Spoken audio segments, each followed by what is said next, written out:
आकाश। तो पहले दादा आपको प्रणाम, अंशुल भैया, भैया और आप सभी को मेरा प्रणाम।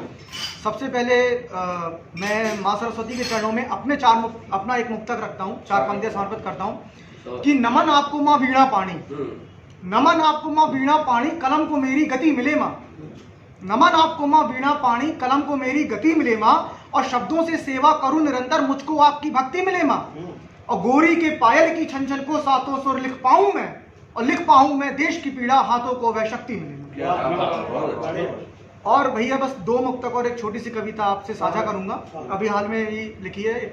हम जब भी प्रेम की बात करते हैं तो माँ का प्रेम सबसे पहले आता है, और उससे भी पहले आता है धरती माँ के लिए प्रेम, हमारी मातृभूमि के लिए प्रेम। तो माँ के प्रेम को समर्पित कुछ पंक्तियां हैं। मैंने एक चित्र देखा जिसमें एक बच्चा अपनी माँ का स्तनपान कर रहा है, और वो भी कुपोषित है और स्तन भी कुपोषित है।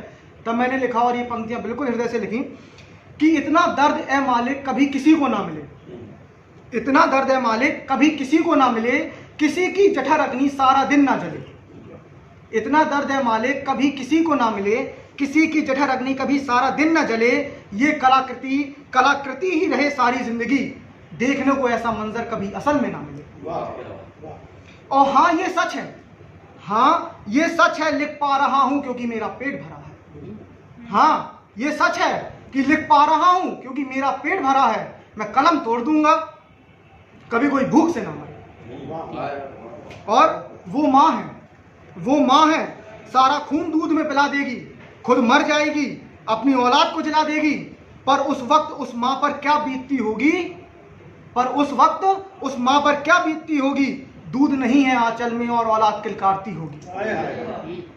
और वो पिता तो टूट कर बिखर ही गया होगा, वो पिता तो टूट कर बिखर ही गया होगा, जब वह अपनी औलाद से आंख मिला पाया। और सुनो यारों, अपनी थाली खूब सजी रहे, पर हर एक की थाली भरी रहे। एक भैया अगर आज्ञा हो तो एक छोटी सी कविता और। अभी हमारा स्वतंत्रता दिवस बीता है तो इसकी समीक्षा भी हो जाएगी, और इसमें सिर्फ मैंने उन्हीं स्वतंत्रता सेनानियों को इसमें शामिल किया है जो आज़ादी का सूरज नहीं देख पाए। कई स्वतंत्रता सेनानी थे जिन्होंने आज़ादी का सूरज देखा, कईयों ने नहीं देखा, जो नहीं देख पाए। और दूसरी इस कविता की विशेषता यह है कि आपको कई ऐसे नाम, 1-2 नाम तो आपको ऐसे अवश्य मिलेंगे जो आपने नहीं सुने होंगे, जो मैंने ढूंढ के और पढ़ के निकाले। आप सबका ध्यान चाहूंगा कि निकले थे जब कुछ दीवाने एक नया सवेरा लाने को, निकले थे जब कुछ दीवाने एक नया सवेरा लाने को, और तब जाकर के हक छीना है ध्वजा तिरंगा फहराने को। निकले थे जब कुछ दीवाने एक नया सवेरा लाने को, तब जाकर के हक छीना है ध्वजा तिरंगा फहराने को। और ना लिया एक भी दाना कोई, ना लिया एक भी दाना कोई मरते भूखे ने खाने को, ना लिया एक भी दाना कोई मरते भूखे ने खाने को, और हंसकर वह बलिदान हो गया, नहीं माना शीश झुकाने को। और किसी ने सर पर लाठी खाई, किसी ने छाती पर गोली, हर एक श्वास फिर भी भारत माँ की जय बोली। भारत माँ के आगे जो अपनी माँ को भूल गया, 23 वर्ष का नया सा लड़का फांसी फंदे झूल गया। भारत माँ के 2 और बेटे झूले थे उस बेटे के संग, भारत माँ के 2 और बेटे झूले थे उस बेटे के संग। जेलों में बदलाव को लेकर जीती थी एक बड़ी सी जंग, और भारत माँ के एक बेटे ने और करे थे प्राण न्यौछावर। भारत माँ के एक बेटे ने और करे थे प्राण न्यौछावर। अलग ही उसका रौला था और अलग ही थे उसके तेवर, बड़ा बड़ा अंग्रेज भी उसका भय हृदय में रखता था। भारत माँ का वो बेटा कमर में पिस्टल रखता था।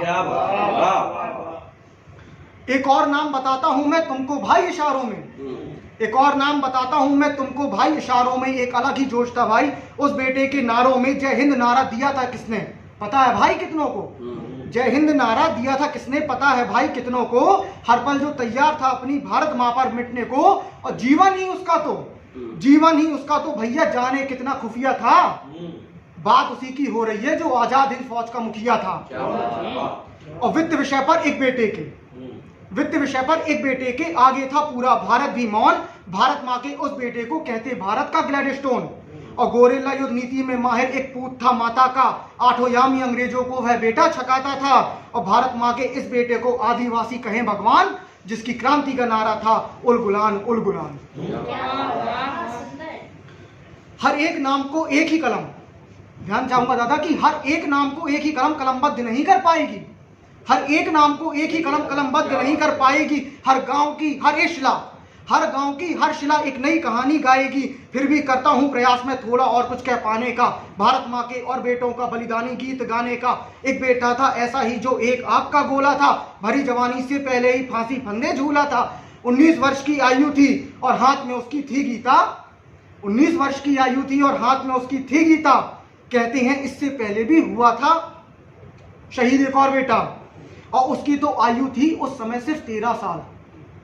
उसकी तो आयु थी उस समय सिर्फ 13 साल और नरसंहार में शहीद हुआ था भारत माँ का बहना। ऐसा ही था एक और बेटा, 19 से सिर्फ 1 साल बड़ा। इतनी छोटी आयु में भी उसने किया था काम बड़ा, और मेरे कुनबे का भी आजादी के यज्ञ में शामिल था।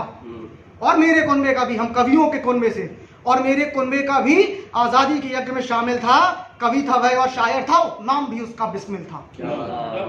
और काकोरी के कांड में और एक और भारत माँ का पुत्र था, वह भी था शायर और उपनाम उसका हसरत था। आओ करें अब बात थोड़ी सी भारत की बालाओं की। हमारी नारी शक्ति ने भी पूरा उसमें सहयोग दिया कि आओ करें अब बात थोड़ी सी भारत की बालाओं की, चंदा सी शीतल और सूरज सी ज्वालाओं की। सबसे पहले मन में एक छवि उसी की आती है, पीठ पर बांध बेटे को जो अंग्रेजों से लड़ जाती है। एक थी उसके जैसी और उसकी ही कदकाठी की, उसकी ही परछाई सी वह, उसकी ही तो वह लाठी थी। एक थी और बाला कर्नाटक की तीरंदाजी में माहिर, कि तूर की बाला का साहस है धरा में भैया जग जाहिर। और नमन है उनको भी, अंतिम मुक्तक दादा कि और नमन है उनको भी जिनके नाम नहीं है इसमें हिंदुस्तान की आज़ादी के, जिसने भी देखे थे सपने। और नमन है उनको भी जिनके नाम नहीं है इसमें हिंदुस्तान की आज़ादी के, जिसने भी देखे थे सपने। है नमन उनको भी पीड़ाएं जिन्होंने पाई हैं, जलियांवाला बाग में भैया गोलियां जिन्होंने खाई हैं। और है नमन उनको भी जो 1857 में बलिदान हुए। है नमन उनको भी जिनके ना गुणगान हुए। है नमन उनको भी जिनके कारण ध्वजा तिरंगा लहराया है नमन उनको भी जिनके कारण ये दिन आया है। नमन है मेरा हर एक को प्रणाम मेरा, भेंट स्वरूप अर्पण करता हूँ यह छोटा सा काम मेरा।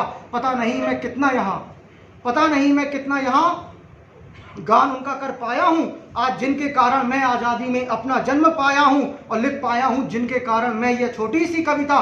दीर्घ कार्य तो उनके थे, मेरे कार्य में तो सिर्फ लघु था। और वो जो हमारे लिए कर गए हैं मोल नहीं है उसका कोई। अंतिम 2 पंक्तियां कि वो जो हमारे लिए कर गए हैं मोल नहीं है उसका कोई। और लिख ले चाहे कितनी पंक्ति, लिख ले चाहे कविता। धन्यवाद।